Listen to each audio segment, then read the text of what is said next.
Well, hello everyone out there in self-storage land, and welcome to another Self-Storage Unlocked. I'm Iris Cieri, president of the Storage Business Owners Alliance, better known as the SBOA. And I'm so glad you could join us today for optimizing your 2026 budget for maximum profitability. That's a mouthful. Planning ahead isn't just about numbers, it's about creating a strategy that drives both operational efficiency and revenue growth. And today we're going to go beyond the basics with actionable tips for managing capital expenditures, controlling operational costs, and prioritizing investments that deliver the highest ROI. But before we dive in, I just have a couple of housekeeping notes. Please use the comments, ask your questions live. We do our best to get to all of them. I see many people have gotten started in the comments already. We have a special incentive for you since we're going to have polls throughout the day, or just the next hour, not the whole day. But if you answer the polls, you ask those questions live, we're going to have a little gift card prize at the very end. Michaela's going to come on and announce the winner. So please be sure to interact with us, get those questions answered by the experts while they're here. Now, I am thrilled to introduce my guest host today, Mark Cieri. Hi, Mark. How are you? Iris, how are you doing? I am great. It's sunny and beautiful here in Michigan today. Fall is my favorite time of year. And I'm so happy to have you here with your guests because you have put together a great lineup. Tell us about it. We do have a great one. Just a funny aside, when I heard you when you were doing the profit, I felt like you were trying to say Peter Piper pecked a pickle peppers. That is how I felt. I was going to see if I could do that. Anyways, yeah, we got a great group today. Thank you, Iris, for SBOA helping to put this together. We really appreciate your support and how you continue to pour into the community, especially you, the mom and pops out there, right? The smaller operators who are really looking to benefit from tips of, say, some of the bigger operators. And so we have some different size operators today. We have a large operator, we have a mid and a smaller operator, but a fast growing operator. We also have some of the people that are experts on operations, but also on the marketing side. So we got a bit of a 360-degree view, and we're going to look at budget planning for next year, but also taking a look at kind of how we got here this year and with a little bit of pulse of what the market looks like next year and how these three operators are actually grappling with that. So I think it's going to be very practical, and I look forward to getting started. Well, awesome. I'm going to take off and I'm going to let you get started with your first guest. All right, let's bring in Robbie Pait. Hey, Robbie.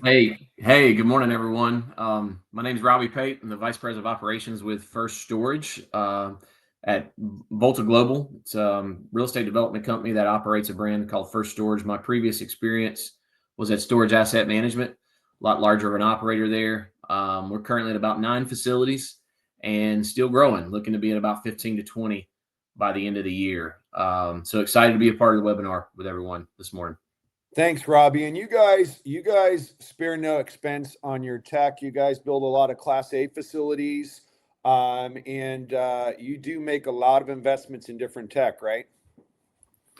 Yeah, we're always trying to look at new tech that's on the market and take a more innovative approach and find new things that can make our customers' experience better, frictionless, and make our managers' jobs more efficient. Yep. So we're going to be interested to hear your insights. Let's bring in Vanessa from Devon Self-Storage. Good morning, Mark. How are you? Doing good. Come on, let's bring your A game. What do you got? Thanks for having me today. So Vanessa Rovekamp, Director of Marketing at Devon Self-Storage. We're at 205 locations today with our goal to get to 500 in the next 2 years if possible, but definitely by 3.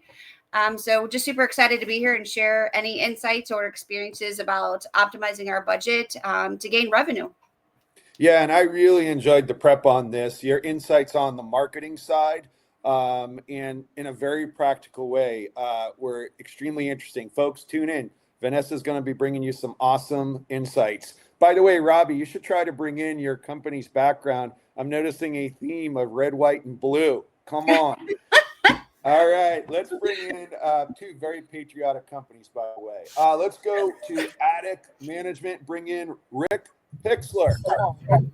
Good morning, guys. Mark, great to see you. Robbie, Vanessa, pleasure to join with you guys. Prepping for this was a blast. My name is Rick Pixler.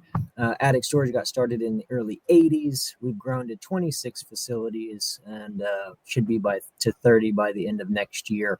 We are in Kansas, Missouri, and Oklahoma.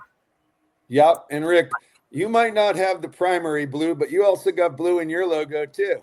We do. We're All representing. right. Veteran owned. What can we say? We'll have to work in that logo. Same here. All right. Well, guys, let's get into it. If we could bring up the slides, please. Yep. So there's our guests, panelists. What we're going to cover today is the profit-centric budgeting, why it matters. We're going to talk a little bit about a framework, obviously from your perspectives. We're going to get into some of the technology and high return on investments that you guys are considering, implications as you're making those investment decisions and budgeting decisions on operations. We're going to lean heavily on Vanessa, especially. She'll kind of pepper that in throughout. But we're going to definitely do a call out on the marketing area because that's where a lot of dollars are going. Like, we're not just in the business of selling smart units or self-storage units, right? We got to market them, right? We got to become marketing companies in this day and age, right? There's less demand. So we're going to see how she talks about that. And then there's some non-negotiables, right? But you got to stay to the end, right?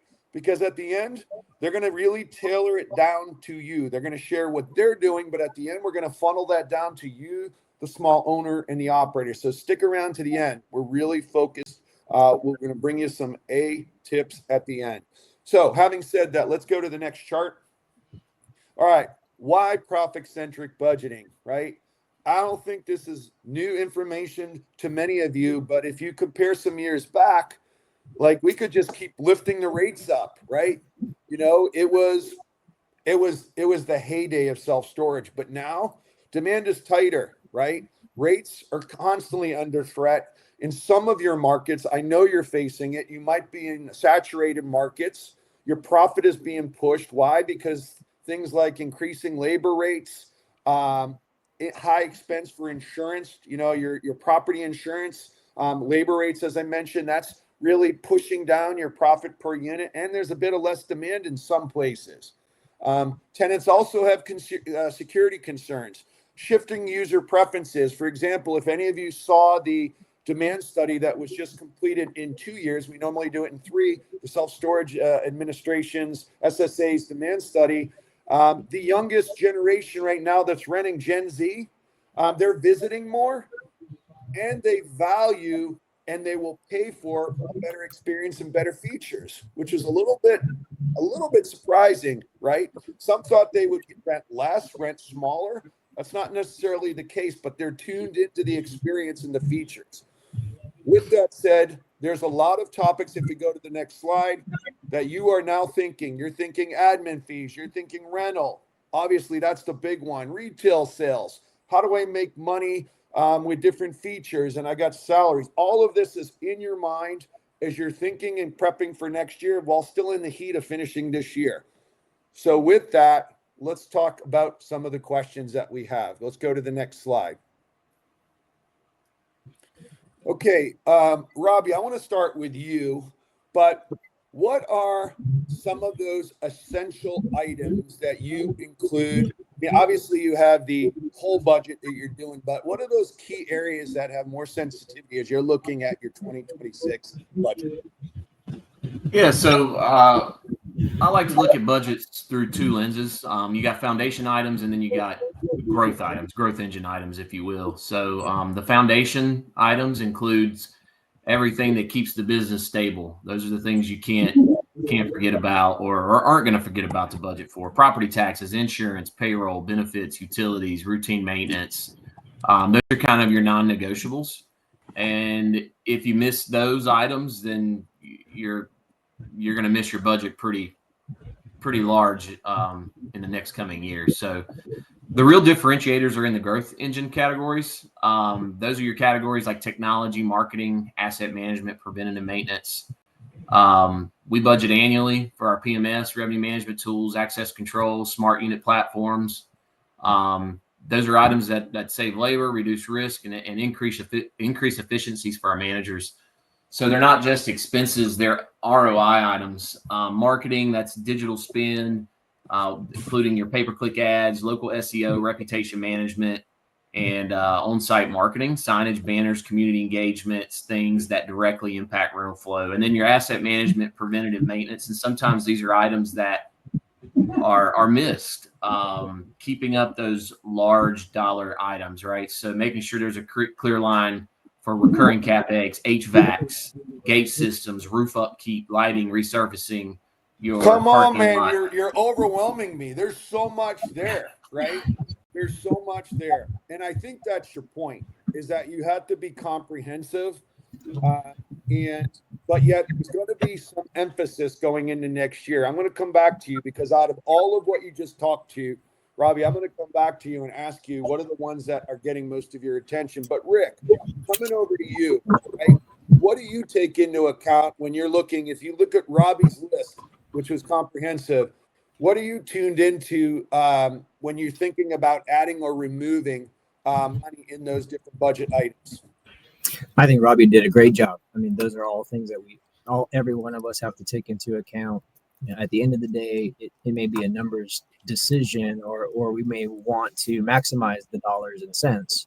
But for us, similarly, there's some lenses we look at as far as how does it affect the customer? How does it affect our staff? And does this keep us competitive out in the industry?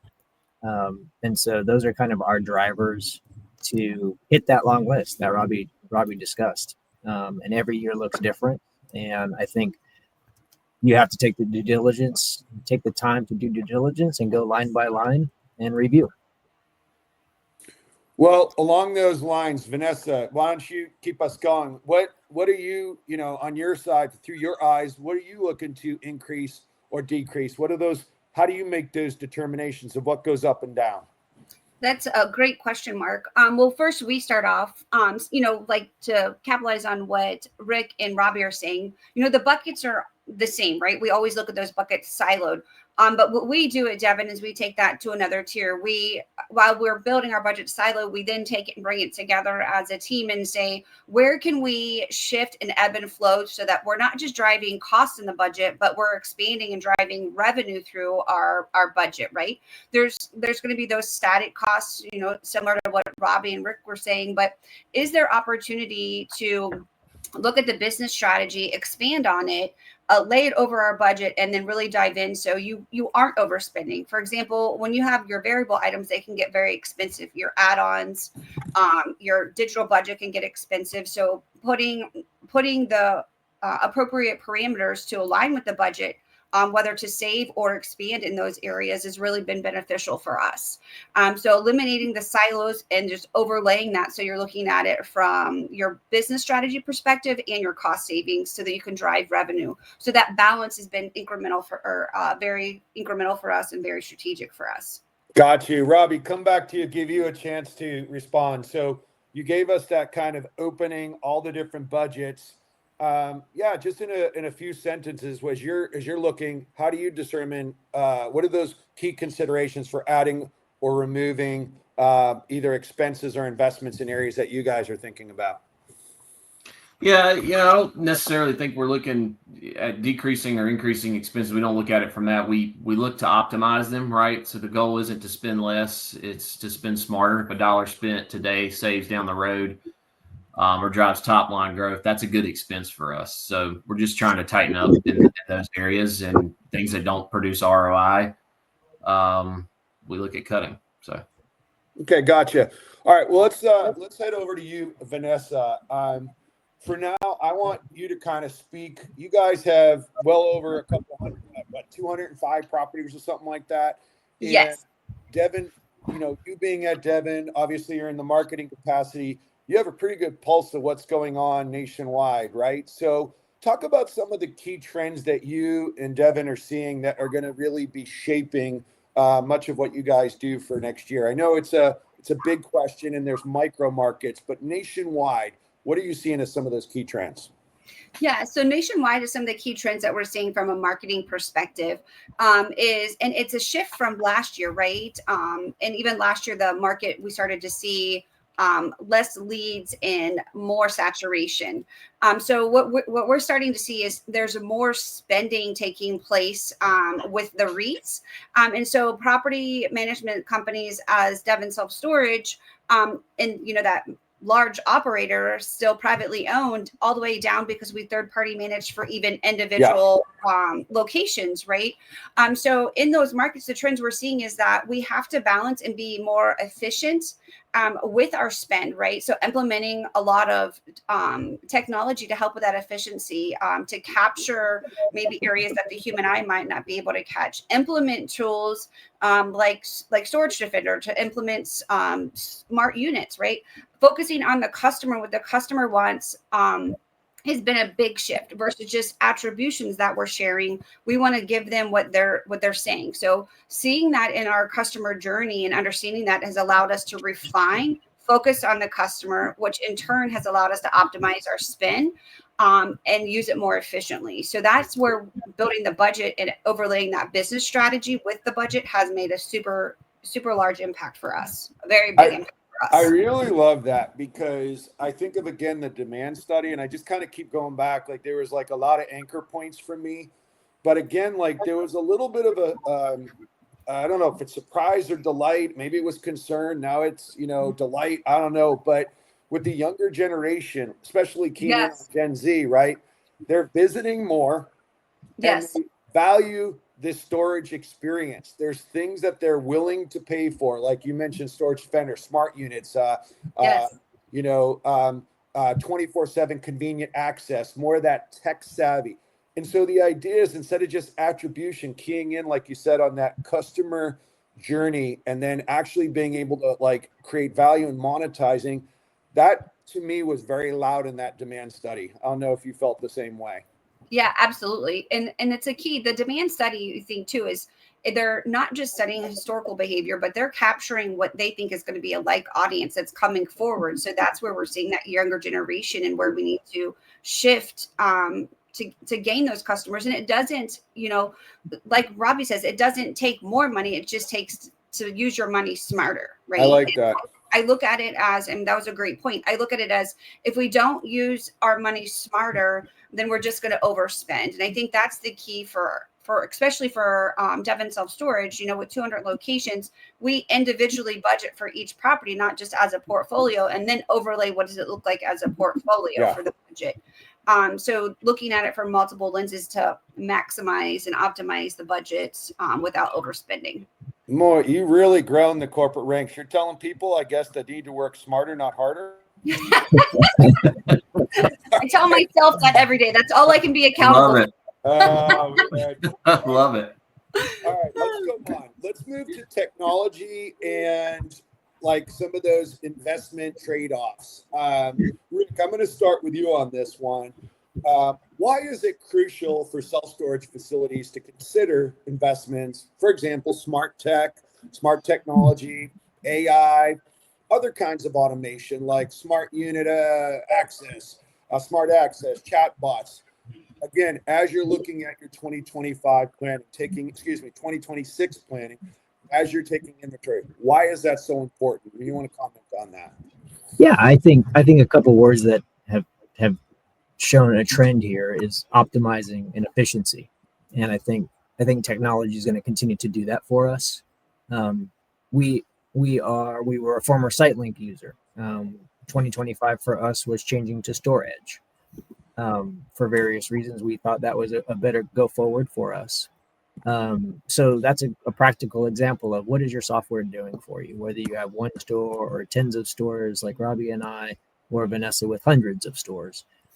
I think smart technologies, we're a partner with StorageDefender, and we love that relationship. When we looked at that, and you guys already hit it, the demand study has shown increase in that area of spend. And so why would we not meet that as a company and as a customer experience? And so we've done that in 2025 and look forward to growing that in 2026. AI is here to stay. I think everyone has a different end goal of what that might mean for their business. It's out there in chat, it's out there in various services, and we're seeing traction there. AI is still learning, and we're still learning how we want to use it in the business. But I think educating ourselves and testing and talking like this is going to be important for us going forward. And automation, really, we look at our managers and they do a lot. And so automating some of those things is not meant to replace them. It's meant to give them time back. Yeah, I like that.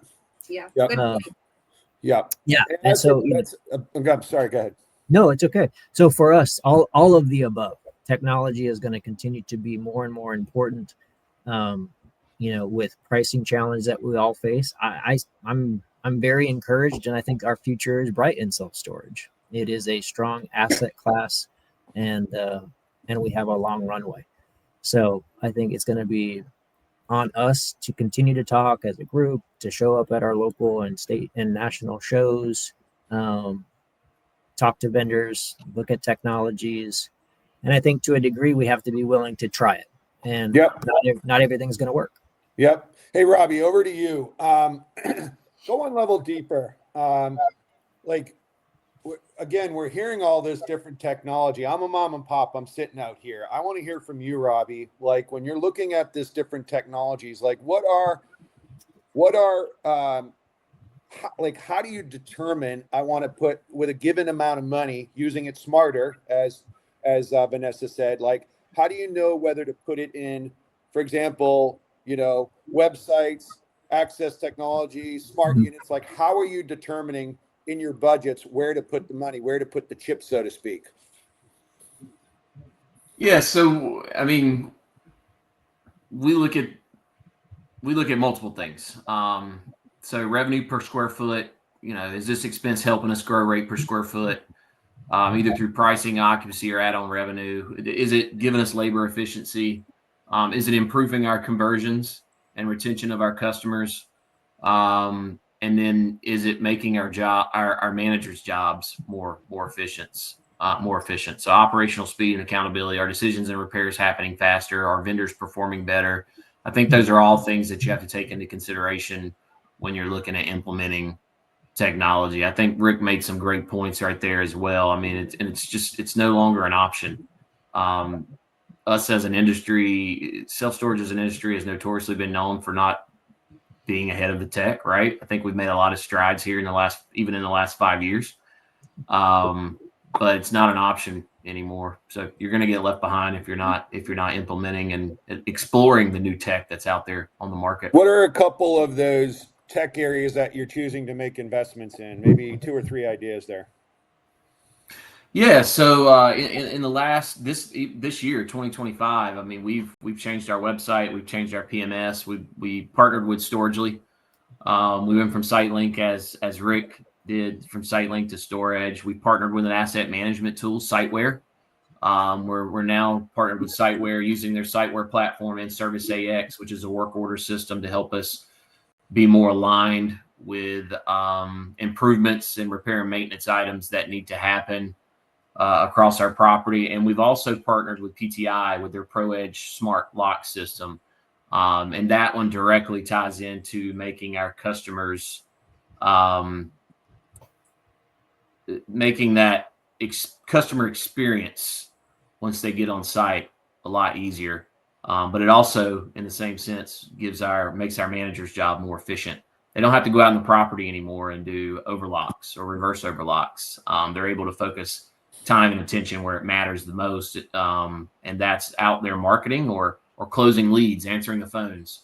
Because we all know the REITs are doing it quickly. I mean, they're going straight to call centers. They've got more people right now than we're able to throw at it. So the quicker we can follow up on calls and leads that are coming into the office, the more probability we have that we're going to close those leads. Got it. Vanessa, over to you. And I know we have a section on marketing, but weave it in as you'd like. Same question to you, like, how are you guys looking at specific investments, and maybe even dial in a little bit on the ROI metrics, the return on investment, metrics or KPIs that you're using to make those Absolutely. investments? Yeah, so go ahead. Yeah, absolutely. So we look at it from a three-prong. Again, we look at it like what is needed for a portfolio, and then we dial it down into what is needed for each property, right?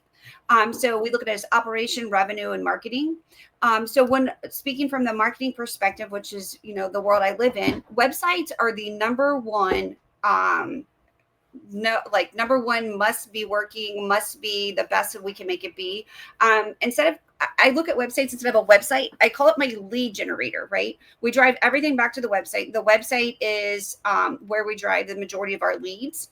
So the website has to function as if we were standing in the store. So website is where we're going to invest a tremendous amount this year.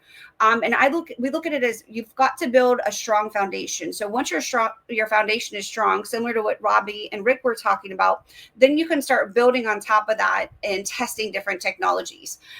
So, and again, I'm not saying wait while you build the website, do it simultaneously. So for example, we're investing in this year is evolving our website, adding in smart features. We're getting ready to, you know, work with you, Mark, on StorageDefender, because we're seeing our customers, right, evaluating the data and our customer demands. We're seeing that the customers are demanding for safer, smarter units, technology that can allow them to feel comfortable and feel and confident that their belongings, their valuables are stored and aren't going to be impacted.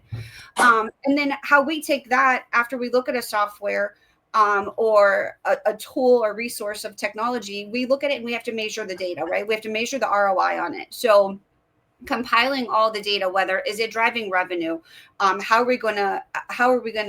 How long is it going to take us to regain back the spend, right? So if we have upfront costs, how much impact do we need on our bottom line budget to cover that cost while we're regaining the revenue from that? So really looking at it from multiple arms. So it's like, for example, if we have a technology piece that's an impact on our customers, and it's an offset item where they're paying for that upgrade, you know, that's a revenue driver for us that helps us regain that upfront cost. So the investment, looking at the investment, the outcome of the investment into that technology platform, and then spreading that out over 2026 and how we gain that revenue back. Got you. Tracking the KPIs on what we're utilizing. Yeah, it's not what I'm getting out of this, and you know, you're not just going after shiny coins and expecting a return like, hey, if I buy it, if I add it, it will come, just because I just say you guys are watching those metrics closely. Yes. Robbie, I want to swing back to you. We talked about it a bit in prep, right? What are some of those key metrics that you're looking for? Like I kind of talked about ROI, but like, I don't know if it's like, how do you monetize? How are you, whether it be, so what are the different ways you're saving or making more money? Yeah, I actually think I just probably mentioned those too. Like, right, we're looking at revenue per square foot, labor efficiency, conversion and retention, operational speed and accountability. I remember, you know, not everything's going to have a quantifiable. I remember you talking, Robbie, about other ways of creating like incremental revenue. And I also remember you talking about things like labor efficiencies. Those are the things I remember. Maybe you can add some color to those. Yeah. So, you know, like Vanessa and Rick, we're partnered with StorageDefender. We also partner with PTI for our Pro Edge, but we pass on some of those expenses to our customers, right? So we know that customers are willing to pay more for security and convenience, and those two items offer both of those, but they're also passing on efficiencies to our managers. So we charge tech fees, safety and security fees, whatever you so choose to call them, right? I mean, there's a lot of companies are going to call them different things, and we try to venture away from calling them fees. But you know, technology fees, if you so choose, you know, that's giving people access to the gate with their cell phone. That's letting them access their unit with their cell phone. They can share digital keys through their cell phone. All they got to do is do it through the app. Smart technology, StorageDefender, right? So passing that on, it's a $12, but maybe you just assume that and you don't give them the option, because we know that customers are willing to pay more for safety and security, right? So why not? Heck yeah, I'll pay an extra $15, $16 so I can get real-time alerts should there be any motion detected in my unit. So making those decisions and passing them on to the customers, especially right now with rates the way they are in certain markets. And then also with those items, we're saving our managers time, right? You might not need 2 full-timers at a lease up with 800, 900 units. Maybe you need a full-timer and a part-time to get that done, but it's making our managers' jobs more efficient. Or maybe they stay at 2 full-timers and they're able to follow up on leads a lot faster and get out into the local market and, get boots on the ground, pass out branded flyers, and create relationships. So those are kind of some of the things that we look at. Okay, great. Hey, Rick, real quick. Like, we're talking about a lot of stuff, right? We're going to get into operations next, but just being real, like what are some of those tough decisions that, are getting airtime that you've had to make, you're wrestling with, that you're looking to potentially have to make in 2026? Like, what are the tough ones? Not the easy ones. What are some of those tough ones that you're looking at going into 2026? Yeah. I mean, I think as the display shows there, I mean, I'll just zero in on that 10%. It is in the technology space for us. 2025, we changed out our PMS software. We partnered with StorageDefender. 2026 is more partnership. Website is a huge deal for us. I think data has been a theme for the last 2-3-ish years. The more data we can have and get it in one place and make informed decisions. I think Robbie had mentioned, I think self-storage has been a little bit behind in those areas, and that's what's been exciting about the last 3 years specifically, is we're seeing more disruptors. And so taking data that may be siloed in systems, and for us, one of the things we're trying to focus on in 2026 is how do we get all that data in one spot to be able to make better decisions quicker. Got it. So technology and website, I think, are going to be pretty big drivers for us on conversion. A big focus coming into this year. Okay, got it. Or next year. All right, let's move on to the next section. Let's move into operations, cost control, and efficiency. And Vanessa, I think I'm going to come to you on this one. How are the tools improved, and even your expectations on improvement in operational efficiency, meaning decreasing costs, maybe optimizing staff? Can you share some maybe specific examples that maybe you had this year, but you're definitely looking at for next year as you guys are budgeting and planning? Yeah, great question. This one's actually a really fun question for me, because it brings that, three-legged tool together: your revenue, your operations, and your marketing. So for us, we are looking into investing into being more efficient with our call center. So utilizing an AI tool that is allowing to take some of that those service calls and answer those for our customers, allowing our call center reps to focus just on leads. And then evolving that, our goal would be someday to bring our call center in-house. So that's a focus for us in 2026. So still carrying that over, but utilizing more AI and large language models to support the call center team members.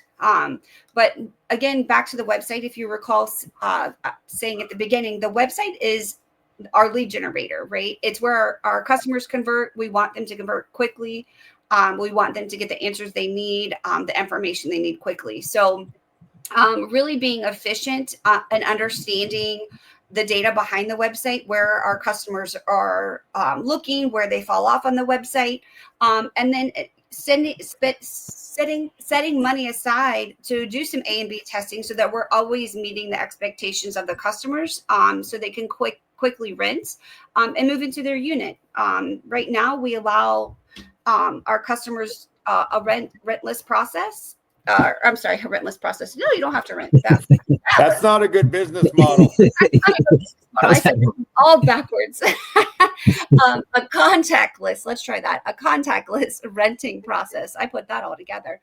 And then, being more efficient with our customers and our team members at the counter, giving them the tools they need, utilizing technology to help them sell through the process. I'm not sure if you guys have seen our website, but we allow the sales of merchandise through our website. So our customer, whether they're on the website renting or they're at the counter, the efficiency is seamless and flows through on both avenues. And then we provide them that one-stop location. Either your merchandise is in the unit for you if you buy online, or we provide it for you at the counter. So technology has allowed us to be more efficient, and we plan on expanding and evolving that for 2020. I got a question for you. I'm going to ask all three of you. Okay, so this is a good slide, right? This is kind of, if you will, what we might call an omni-channel slide, right? Yes. It's not a rentless model. In our rent model, they can rent through the website. They can rent through your call center agents, whether, there's different ways of doing that, or at the counter. My question to you, I'll start back to you, Vanessa, is you have a fixed amount of budget. How are you guys looking to allocate your budget in 2026 across those three? In the order that you have them, we are going to be implementing an evolved website, so upgrading multiple features to meet the user experience, investing in our call center, and then investing in our team members, right? They're the front line, the face of the company. So ensuring that we're training them up, challenging them to evolve their skills, and supporting our customers, because at the end of the day, it's about our customers and our owners who've invested in this business. Robbie, yourself. Yeah, I've said it quite a few times, right? So how can we make our customers... How would you allocate over the three, though? Just so it sticks in people's mind. How are you guys allocating over the three? Yeah, I can't veer off much from what Vanessa just said, right? Website, call center, and our virtual model really is going to be key. But how can we make our customers' journey more frictionless and make our managers' jobs more efficient? And all of that, right, especially right now in today's digital age, does that. Website, call center. People are, one of the things I wanted to say too, Vanessa said rentless, no, contactless, right? I'm never going to live it down. You're not going to live that down. Contactless. I still see when I'm looking at competitors, sometimes I still see operators, sometimes mom and pops that don't have websites and that don't have the ability to rent online. It's time to change that. Get it done, because people are looking for you online, and if they don't have a good digital front door to go through, they're going to rent elsewhere, and most of the time the REITs, larger operators, are going to get those rentals. So my way of saying that is, if you're in elementary school, it's time to go to middle school. If you're in middle school, it's time to go into high school, and it goes on. Get a PhD if you need to compete with the REITs. Okay. Yeah, make those investments. Yep. And you have to invest in your education. You have to invest in your marketing, your website, and all this. Rick, out of these three, how are you guys emphasizing your investments going into 2023? We're 3 for 3. I mean, what Vanessa lined out, I mean, we're tracking very, very similarly. Okay, Robbie, I want to come back to you. A unique perspective, right? Robbie, you used to work at an organization that had 600 plus properties. Now you're down to, when you joined, it didn't even have 10. It had 6 or 7. You're at 10. You're growing fast, but you get kind of both perspectives. Talk to me. Great. You guys are talking as maybe mid to big, but talk back to yourself as if you had, what have you learned the difference between I am an operator of many properties answering these questions, and I am now an owner of a much smaller enterprise. What's the difference in your perspective there? Yeah, not a huge change in the whole process, right? So I've actually taken a lot of things that I learned at my 8.5 years from Sam, and many budget processes that I've been a key integral part in and brought them over with me to First Storage for Volta, right? I mean, we're a smaller operator right now. There's less people involved. At Sam, it was almost like a three-legged stool, right? You had the you had us, or a two-legged stool, right? You had us and and then the owner, right? So we wouldn't get to finish it. Now we can get to the finish line a lot quicker, right? There's not as many people involved in making those decisions, but we're making data-driven decisions. We're looking at things that can make our budgets more efficient, and it's exactly what we were doing at Sam as well. It's just a lot of us are wearing more hats than maybe at Sam. You had a lot more people involved. Got it. All right. So, yeah, thanks for that perspective. I want to go into the marketing section, and Vanessa, we've covered a lot of this, so we don't have to go as in detail. But if we move to the marketing slide, please. Someone can move the marketing slide. Thank you. Okay. So, Vanessa, I'm going to change this question a little bit, right? Yes. Imagine that I am a small, I have one or two properties. I don't have 205 properties and all the access to all the funds and the biggest whatever, right? Right. So I'm a mom and pop. How would you recommend with a minimal budget? What are some of the non-negotiable investments and budget decisions you would be talking to Joe Smith or Mary Brown out there? What would you advise them?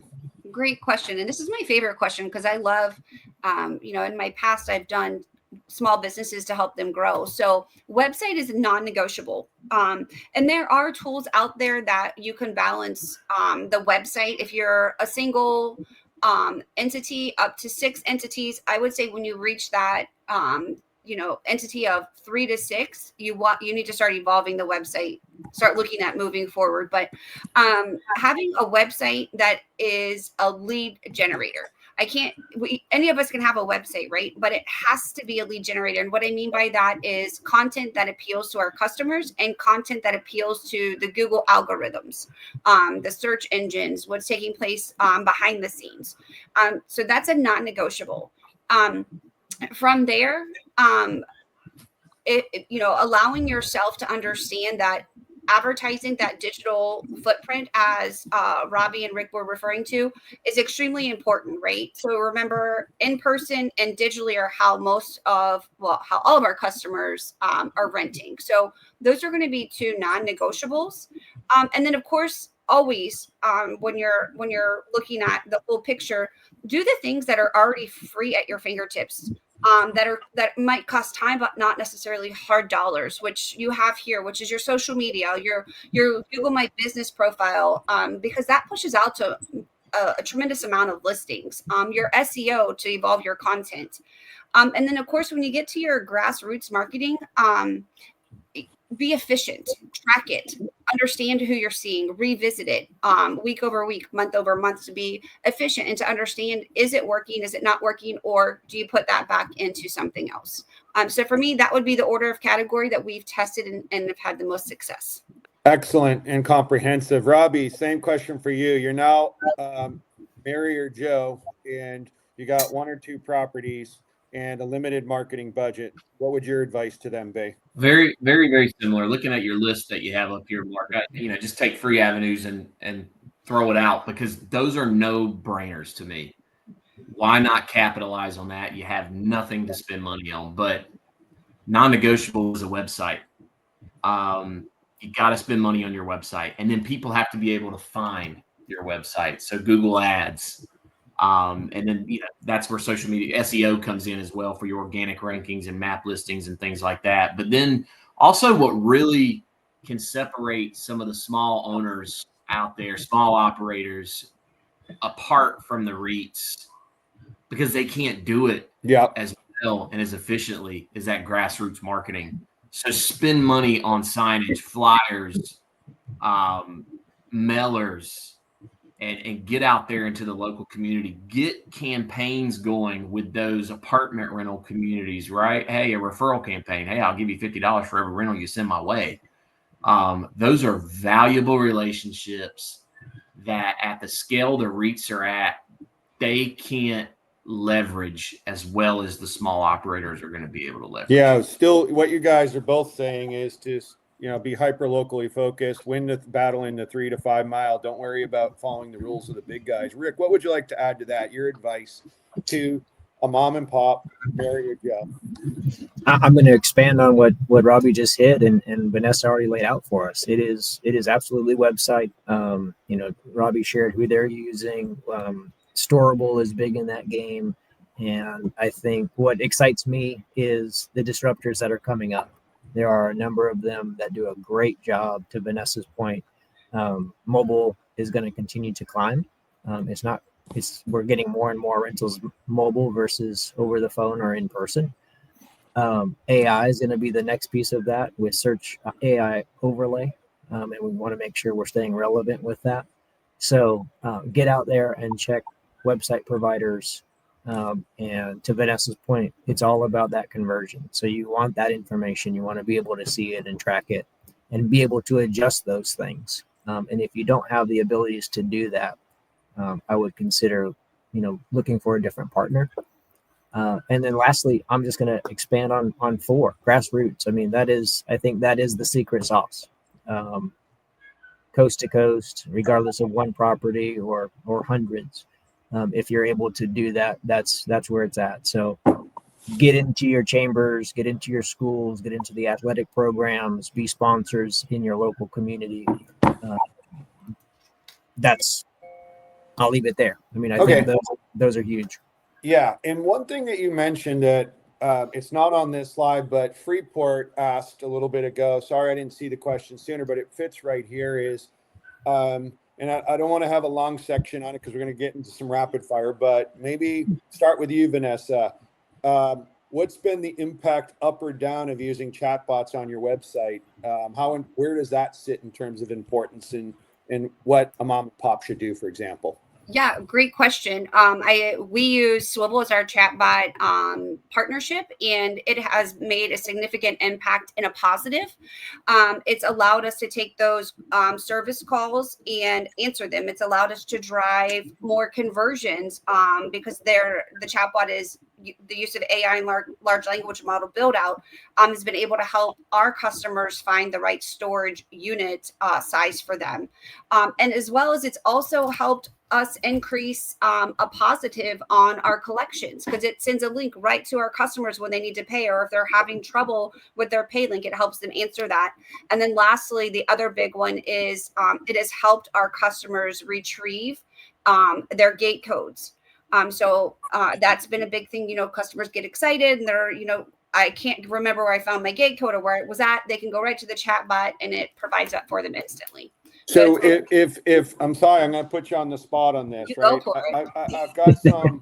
I've got some elementary school website, whatever that is, right? And now I've heard this webinar and I want to go upgrade to a high school website. It's going to cost, I have a setup fee, whatever. Do I go that way, given a certain amount of money, or do I take my elementary school website, integrate a chat bot? Let's just say that, or maybe there's another strategy there, but yeah, where would you go, left or right on that? I would integrate my chatbot now because it's a customer service support system in the fashion that it is able to answer your questions while you're simultaneously evolving your website to that growth point. Okay, good. All right, guys, we're going to start closing here with some rapid fire questions. Before I do, was there anything that you felt we didn't cover here that you just guys want to put a quick highlight or market to with a sentence or two? Anything that we missed that we didn't talk about? Rick, let's go back to you. Anything we missed? Yeah, on that previous topic with chat, I would just say we did that a couple years ago, and we were shocked on we didn't have chat, and we were absolutely shocked on the engagement that we were missing out on. Okay. And we've switched providers a couple times. Swivel is a great one, and that's who we also use today. So just going back to that, you may be missing a lot of interaction that you had no idea exists.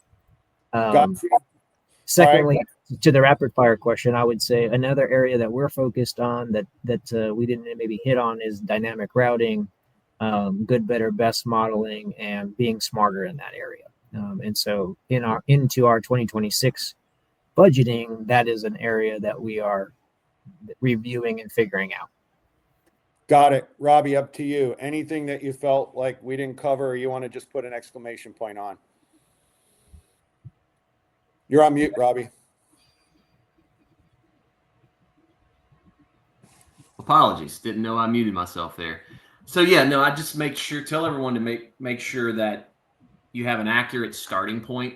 A lot of times you're working on budgets in October, September, maybe is when the process starts. Maybe for smaller operators, it's November, December. But make sure you have an accurate starting point and not projected numbers, because that really is going to make a difference for your revenue.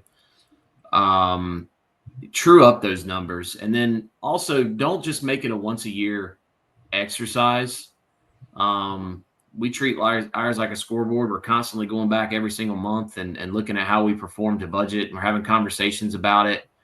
And don't build it alone. Let your managers be involved in the process so you get their buy-in on it, right? So let them help build the expenses, and make sure they know what their good one. budget is. Good one. Again, rapid fire. Let's go quick. Vanessa, again, something you feel we missed or you want to put an exclamation point on? Only thing that I would add to what Rick and Bobby, I renamed you. Robbie said, I'm really good at renaming today. Okay. I had another name I was going to call him, but I haven't done it. Do that. You can say that offline. Yeah, just making sure we're all paying attention. For me, I would say always check your spend versus your budget, right? So what are your actuals versus your budget every month? Going back and revisiting your budget to add on to that, right? So don't just say, here's my budget, and not understand what your spends are month over month. That way you can make your adjustments, and things change throughout the year. There could be urgencies that need to take place. So always be sure that you're looking at those month over month. This is a hell of a disciplined group. I appreciate hearing this. By the way, this is also good advice for our home budgets too. All right, let's move to another rapid fire question. Keep it with you, Vanessa. Need you guys to think in one sentence each. And I'm going to cut you guys off if you go longer because we're going quick here, right? One sentence each. What was your investment theme, would you say, for 2025? What do you believe your investment theme for 2026? Vanessa. Our investment theme for 2025 was growing the foundation that we'd already had built, which meaning leveraging the aspects of technology and building on that, and then also understanding the user experience and building on that. 2026, we've taken that and evolved it to now we're implementing those action items that impact our customer journey for conversions. So looking at adding in more technology for efficiencies, smart technology for efficiencies, and really leveraging AI in our database evolution for that. Perfect. So yep, that's perfect. Great. On to you, Robbie. Good, Robbie. Yeah, so same 2025, same thing is going to be 2026. Create less friction for our customer journey and make our managers' job more efficient. I think I've mentioned it. We changed this year. Two big changes was we changed website providers, which we feel is going to lead to a less frictionless or a frictionless experience online for our customers. We're on a one-page checkout now, which is pretty awesome. They don't have to bounce from one page to the other. We're going to decrease bounce rates there. And then we changed PMS providers. Next year, 2026, we're really going to be focused on our virtual model and dialing that in. Got it. And Rick, 2025, 2026. Yeah, similar to Robbie, we just came off the software, value-added services, partnerships with StorageDefender. 2026 is growing that and continuing on the website, continuing on data, and ultimately efficiencies. Okay. And then my last question is, and we talked about this, and this is what we said at the beginning. I hope you guys hung out, especially Joe Smith and Jane Brown. I think I have those names right. In other words, your mom and pops, your smaller operators. I want to ask you guys in a single sentence, what is the non-negotiable step an operator owner must take during their 2026 budget process that you believe they should, again, not 205 properties, not 26 properties, and not 10 going to 20 properties, but 1 or 2 properties? What is that one non-negotiable step in the process that you want to make sure they hear from you that you would recommend? I'll go to Vanessa, you. Non-negotiable is website. Plain and simple. You've heard it throughout our whole chat here, is website, and then comparing your spend versus your budget. Okay, Rick. Line by line, asking tough questions. Does that fit into customer experience? How does that impact our team? And are we staying competitive? I think it's just, you have to do that. That's my answer. Robbie? Yeah, use real numbers, true up your data, stop budgeting off gut feel. When your budget is built from the ground up, profitability takes care of itself. And if you're not always looking to enhance your operations with new tech, you're going to get left behind. So, yeah, and I'm going to add my own answer to this, and that is, by the default of the question, you don't have big staffs. You don't have a lot of people. For you, Joe and Mary, you need to be really leveraging partnerships. Partnerships with other property management companies, partnerships with your tech partners like us, reaching out to and making friends with Vanessa to talk about marketing strategies. All of this panel is here because they're willing to share partnerships, right? Partnerships is going to get you access to more information so that you don't have to make mistakes that, you might make without their knowledge. So that would be my message. That's it, folks. I don't know if there's any other questions, but it's great to see you, Iris. Can I add one thing to that, Mark? So Please.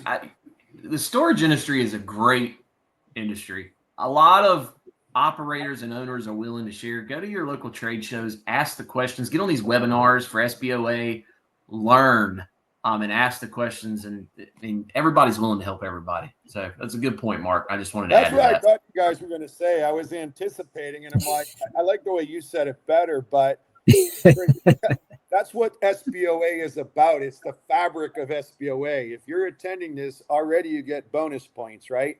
Because what you're trying to do is capitalize on being a VIP member at SBOA, and then them bringing this excellent content to hopefully you guys have learned one good thing that you can try from one of these guys that you didn't have before. And that's leveraging the community. So Iris, good time back. I just want to bring you back in, see what you have to say.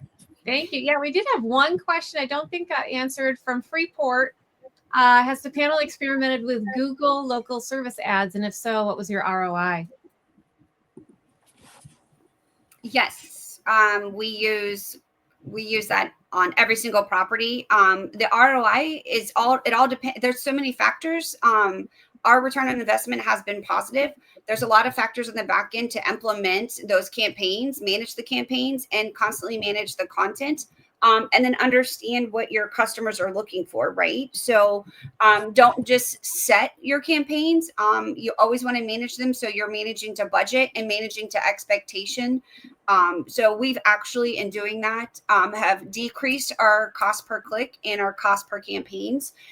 So we've had a positive ROI. That's awesome. Any other questions out there? Great question, Iris. I guess that was also from Freeport too. So yeah, Freeport and Lindsay have been neck and neck here. And Michaela's going to come on in a second and let us know who won. I want to thank everyone for joining us today. We could not do these great webinars without great panelists like yourselves. We could not do it without a great audience like we had today. And we could not do it without our sponsor, SBOA Insurance Services. So I want to thank everybody for contributing.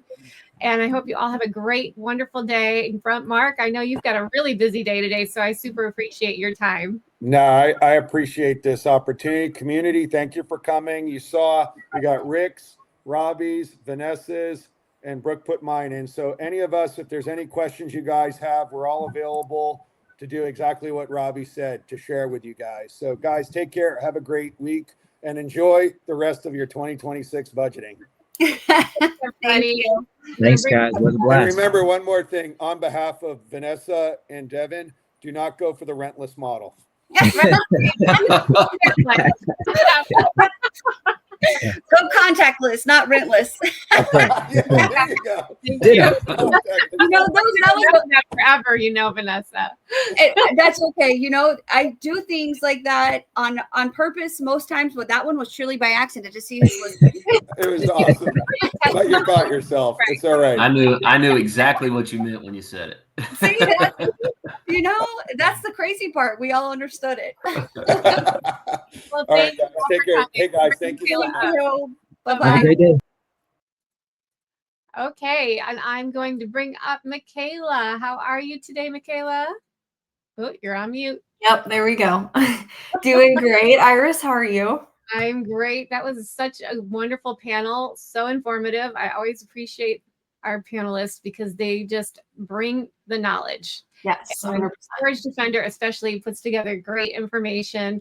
I do want to let the audience know that we're going to have that presentation that you saw today will be available. If you were a registrant, you'll get a link and you'll get the replay so you can watch again in case you missed anything. And you will also get a copy of that slideshow. So now, drum roll, please. We have a winner. Well, we have a tie. It's a tie. It's a tie, Iris. So what do we do? Report. Well, we'll just see who can get in the answer first. Should you go contactless or rentless? Report and Lindsay, whoever answers first is going to get that gift card. Contactless or rentless? Uh-oh, maybe they already logged off. Well, we're going to put up the info. We'll make sure that they both get a gift card. $20 for both of them. Please send your email to Mari at thesboa.com and put in subject line SSU winner, and she will get right back to you. Oh, Lindsay got up. Lindsay. Lindsay stayed on to the end. Well, Lindsay, please make sure that you let Mari know. Just send it to Mari at thesboa.com and subject line SSU winner, and she will set you up with that Starbucks. Thank you so much for contributing. And Michaela, before we take off, a couple of announcements.